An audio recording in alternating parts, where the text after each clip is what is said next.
how I feel about Sly Cooper returning. Okay, first off, Sly Cooper is one of my favorite games, one of my favorite video game franchises.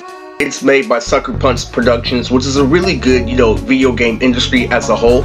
It's top class when it comes to cinema and cinematic effects, graphics, and designs. Now, scratch the whole rumor that Sly Cooper is based off humanity turning into bestiality.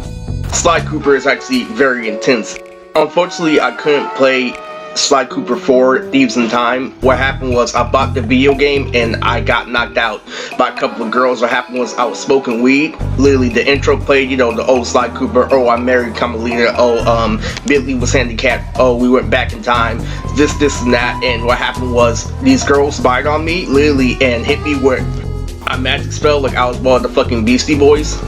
And I fell asleep, and literally by the time, because I was playing off establishment, right? So, I didn't like how it was, introduced, like, yeah, this is, the development, this is everything, and I didn't feel like it was in an up and down fashion. So what ended up happening was, after I passed out off the weed and the girl was pulling a magic spell at the same time, I turned the video game in, and it pissed me off because my older brother ended up playing Sly 4, constantly with his son, and, it ultra pissed me off because he got to play as Sly Cooper, and I was slowly growing up, getting out of video games, and it sucked. It really sucked. A full-on video game, with good graphic effects, literally, I turned in, and that's a lot of money, What's even worse about that is 2 consoles behind, and it really sucks. But, back to actual continuity, my favorite Sly Cooper game is Sly 2 Band of Thieves. I love all the villains, from Dimitri all the way to John Bassan.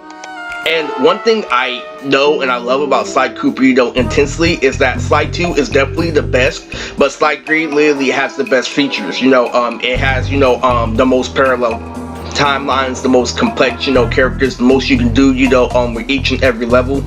And that's literally how Sly 3 and Tenkaichi 3 are connected. So I feel like in Sly 3, how you can actually play as Carmelita is really devastating, and a really good addition to the franchise. But, one thing I don't like about, Sly 2 is like characters like Rajan, how they can have, a metaphorical gay persona, and also have, another tiger, in Sly 4, who's also based off, a gangster and cause and effect. The thing I know about Sly Cooper, what I love about Sly Cooper, is that there are gangsters and there are mob bosses all throughout the storyline. And Sly, being naive as he is, always flirting with Carmelita, always has somebody, loving and trustworthy by his back like Murray, and Bentley, the brains of the operation. And I feel like Sly Cooper literally is, an outstanding video game. I liked it more than, Ratchet and Clank and Jak and Daxter.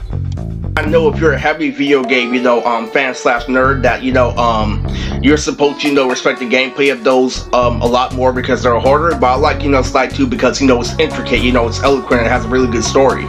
So anyway, that's what I feel about Sly Cooper, returning. Hopefully, it has gameplay that's similar to, Sly 4, but, also keeps, the Sly 2, intact.